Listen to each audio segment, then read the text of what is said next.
We have a great tradition of freedom in this country. For centuries, the trajectory of Britain has been towards liberty and towards our civil rights. Everything from the Magna Carta to the abolition of slavery has been a trajectory towards human liberty. And our rights to speak our minds, our rights to our political opinions, our right to stand for office, and our right to essentially to hold the state to account. That has been the trajectory of Britain for many years. Indeed, it has been the trajectory of the Western world, thanks largely to the Anglosphere and to Britain itself. Now we are facing a real danger to those liberties, to our civil liberties. So much so that they are already hugely encroached. They are encroached by an alliance that is taking place between the hard left, which is no longer the hard left. It has now mainstreamed itself, thanks to its dominance of the mainstream media. It now looks the norm. They are pretending that their beliefs are the norm, and that anyone who disagrees with them is inherently immoral and should be opposed, and all decent people will oppose them. They can manage this because, as I said, they have complete control of the media, and they maintain that control by only hiring their own. You can't be a journalist in this country, not in the mainstream, if you're going to say the kind of things that I would say. You simply won't work. The editors won't print it. Such is the dominance. And I can't tell you how many times I'm contacted by people saying, I wish I could support you. I wish I could publicly support you. I wish I could attend a rally, but I can't because I might lose my job. And this is where the real threat sits. We won't all be arrested, although some people are, but the real threat is to your livelihood. And if you dare to be seen at a certain event, you're risking your livelihood. That's where we are at this point in time. And because the media controls mainstream public opinion, people don't realise this. We have sleepwalked, gradually but quickly, into a situation where it's the norm to feel fear of losing your job if you dare to speak negative truths. Truths about Islam, but also about immigration itself.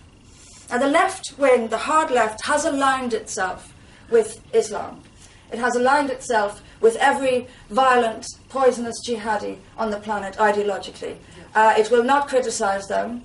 And when I say alliance, I don't only mean ideological alliances. You'll see actual alliances. You'll see far-left groups working alongside jihadi groups, protesting in the streets together, while completely contradicting everything they pretend to believe in.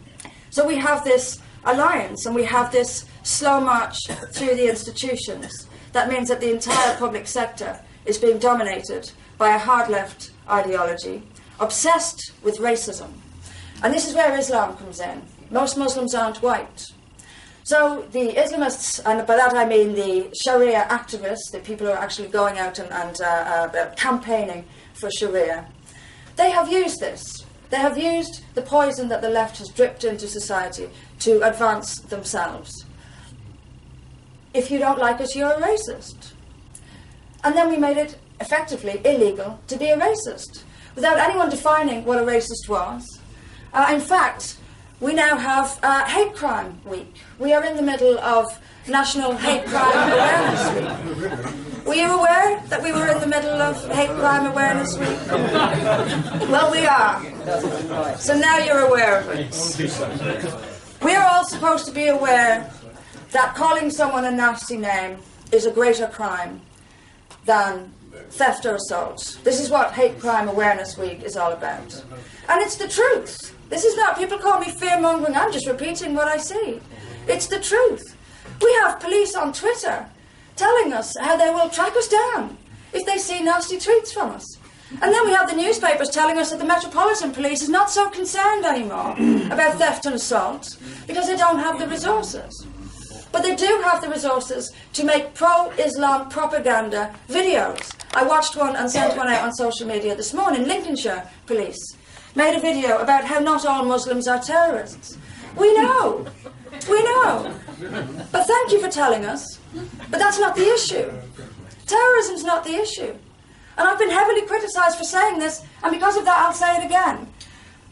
When it comes to Islam, terrorism is the least of our worries.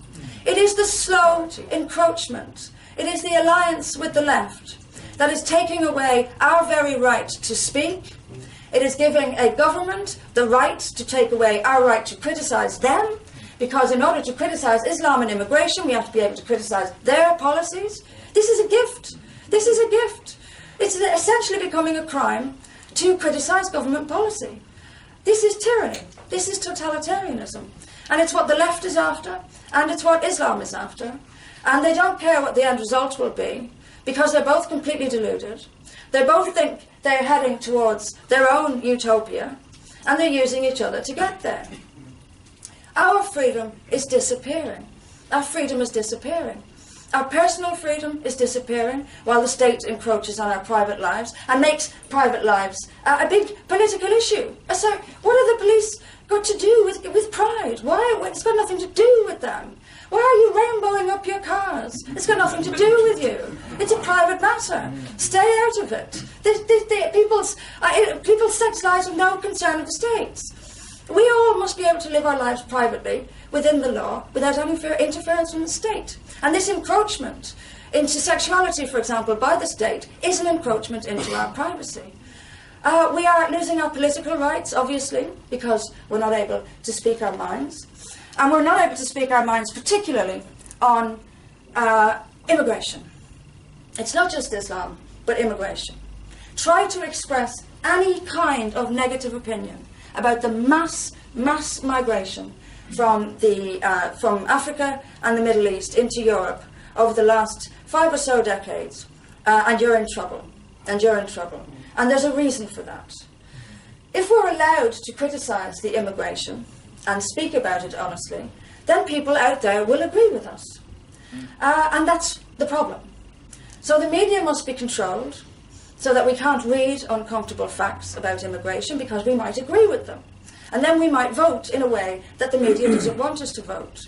And of course the politicians are in the media's pocket for that very same reason. And I saw, when I was running for the leadership of UKIP, just how terrified even UKIP, or especially UKIP in fact, are of the media in this country. The media are effectively running the country. Because the politicians are so petrified of the backlash that they simply will allow the media to determine for them what they should say, what their policies should be. And we have essentially resulting a media-dominated totalitarian state. And the issue is immigration.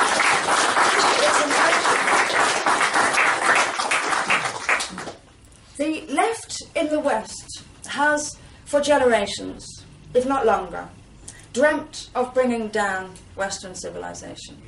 That's the dream. That's the dream. They want open borders because they're going to completely ignore and dismiss and deny millennia of cultural development, religious development. They're going to completely ignore all of this and pretend that we can all skip hand in hand through the valleys together. There will be no trouble. If only everybody has the same income, everything will be okay. This is their solution. This is the delusion they live under. And this destruction of Western capitalism in particular, is the number one aim of the left. The number one aim of the left. They have no concern whatsoever about who gets hurt along the way. No concern about how many are killed along the way. Utopia must be reached, and they will walk over anyone they have to get there. They are deluded. It is a dangerous delusion. Now, along comes a rising and aggressive global Islam. And it is rising. It goes through peaks and troughs in its 1400 years of existence. It has gone through peaks and troughs. And it's rising now. It's in the trajectory of a peak now. You can see it happening in relatively secular parts of the Muslim world, like Indonesia, for example, which is experiencing a rise in Sharia. And you can see it happening all over the Western world because, of course, of mass immigration, which was never compatible and should never, ever have been allowed.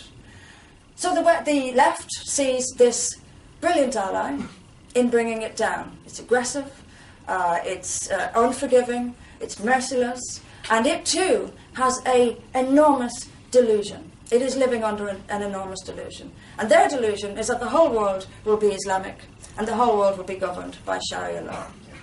So, again, the two of them have come together to destroy us. We are in very big trouble. I'm not exaggerating, I'm not fear-mongering. We are in big trouble. Freedom, civilization, Western civilization is in big trouble. And I said yesterday in an interview, and I meant it, that I think that in my lifetime, criticising Islam will be a criminal offence in this country. In my lifetime. And I don't mean through the back door. I mean straight through the front door, without any embarrassment or without any shame.